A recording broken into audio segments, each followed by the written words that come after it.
Why do your greatest ideas never seem to manifest in the real world? You sit down, you have a vision, you can almost taste it. You can see with absolute clarity the book you want to write, the business you want to build, the version of yourself you want to become. The blueprint is there, the desire is there, the plan is there, and then nothing. Weeks pass, months pass, years pass, and that same idea is still sitting in the same place, inside your head, undelivered, undone, untouched by reality. The truth is, you are not lazy, you are not undisciplined, you are not lacking talent, you are suffering from a mental divide that Hermetic philosophy identified more than 2,000 years ago. A divide between your masculine initiative and your feminine manifestation. And until you understand this law, the law of mental gender, every idea you generate will die inside the same prison. In this video, I'm going to show you exactly why this happens and how to balance these two energies so that for the first time in your life, your ideas actually become reality. Let me describe something to you and tell me if it feels familiar. You read a book that lights you on fire. You take notes, you highlight everything. You tell your friends, "This changed my life." And 1 month later, you cannot remember a single principle from it. You have changed nothing. Or you wake up at 3 in the morning with a brilliant idea. You write it down. You feel certain. This is the one. This is the breakthrough. And by the next afternoon, that idea is buried under emails, errands, and other thoughts. You will never return to it. Or you plan a transformation, new routine, new body, new career, new mindset. You start strong on Monday. By Friday, you are back where you were. This is not a personal flaw. This is a structural problem with how your mind generates and delivers reality. The Hermetic philosophers, and later William Walker Atkinson in his book The Kybalion, understood that the mind operates on two distinct principles, just as life itself does. There is a principle that initiates, projects, and asserts, what they called the masculine principle. And there is a principle that receives, gestates, and brings forth, what they called the feminine principle. Every idea, every creation, every manifestation in your life requires both, not one, both. And if you do not understand this, if one of them is weak or if they are not communicating with each other, your ideas will never cross the bridge from the mental world into the material world.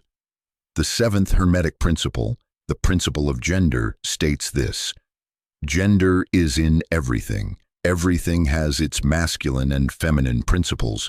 Gender manifests on all planes. Now, this has nothing to do with sex, nothing to do with biology, nothing to do with what you are between your legs. Atkinson is very explicit about this. He is talking about a metaphysical truth that operates on every level of existence: the physical plane, the mental plane, and the spiritual plane.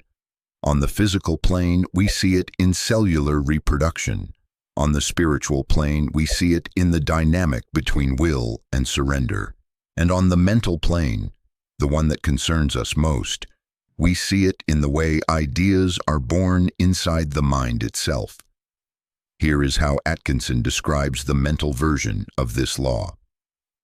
The masculine principle of the mind is what Atkinson calls the conscious, voluntary, outward projecting will.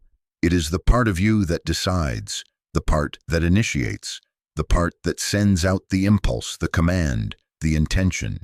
It is the seed that is thrown into the soil. The feminine principle of the mind is what he calls the subconscious, receptive, gestating power. It is the part of you that takes the seed and grows it.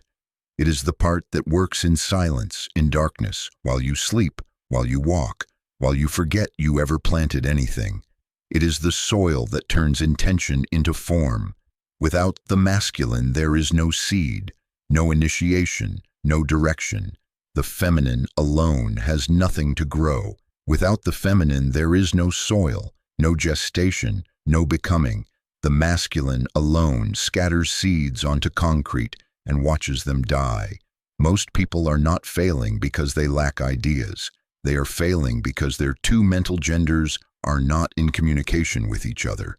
Atkinson identifies, and I have observed in my own life and in the lives of countless others, 3 specific failures of mental gender, 3 reasons why brilliant minds produce nothing. The first failure is hyper-masculinity. This is the person who is all initiative and no reception. They have 1,000 ideas a day. They start a new project every Monday. They sign up for the course. They buy the book. They post on social media. Today, I begin. And then nothing finishes. Why?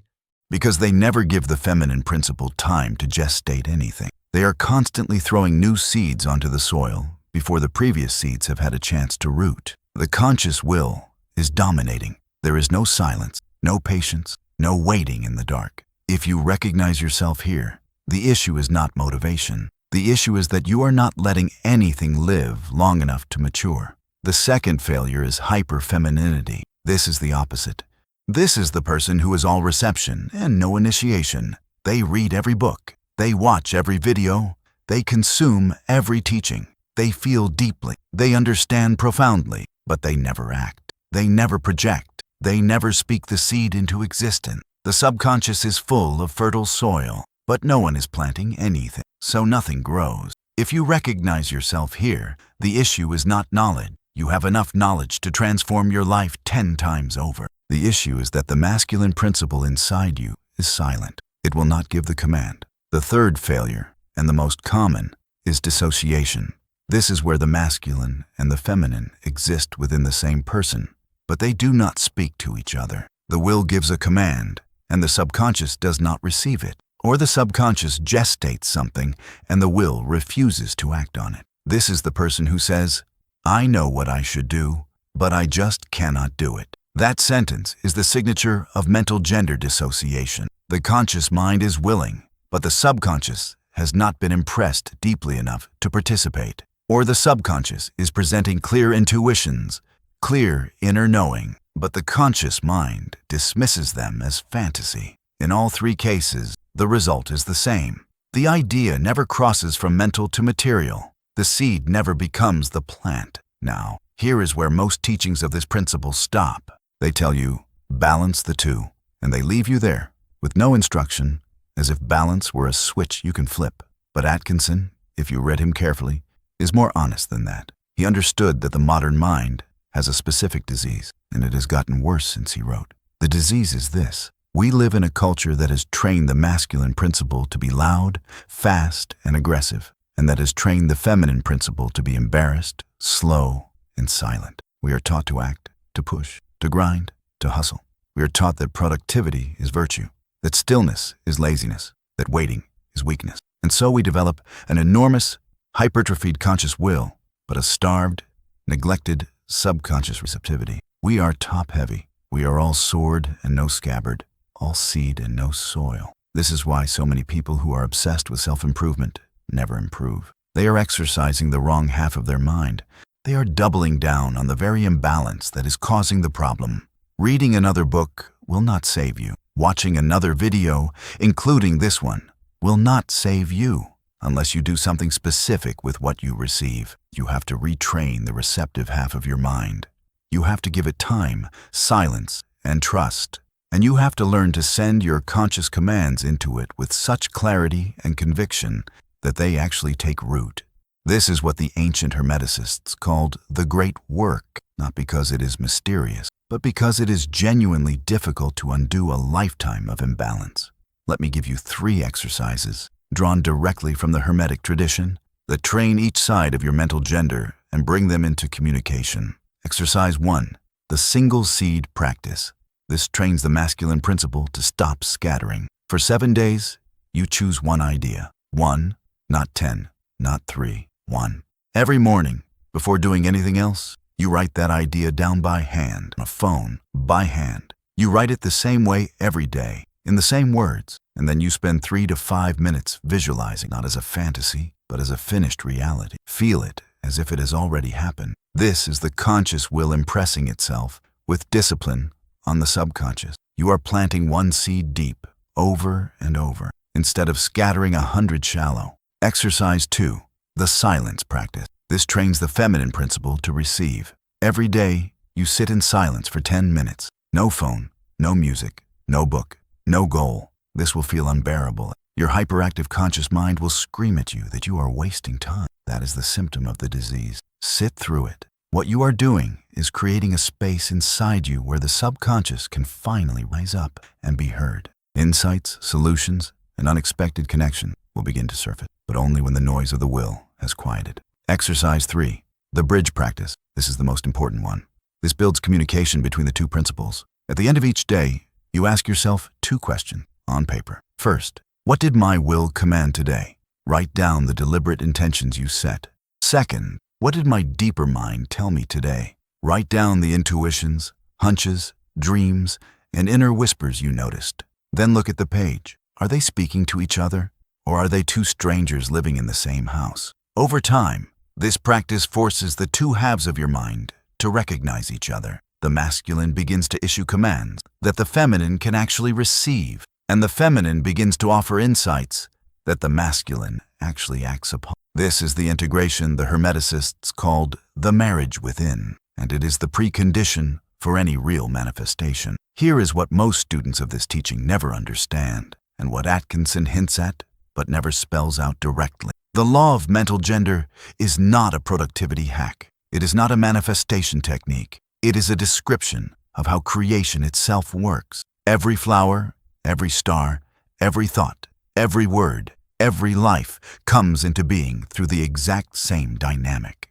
Initiation and reception, seed and soil, projection and gestation. When you align your inner masculine and your inner feminine, you're not just improving your output. You're tuning yourself to the rhythm by which the universe itself creates. This is why mastering this principle changes everything. Not because you suddenly become more productive, but because you stop fighting against the structure of reality and start operating within it. Your ideas no longer feel forced into existence. They begin to flow into existence the same way a fruit grows from a tree. You plant, you wait, you harvest. The drama of perpetual effort dissolves. That is the promise of the law of mental gender. Not magic, not shortcut, just alignment with how creation has always worked. If this video gave you a perspective you had never considered before, the most useful thing you can do is sit with it before you do anything else. Do not rush to the next video. Do not consume more. Let this one work inside you.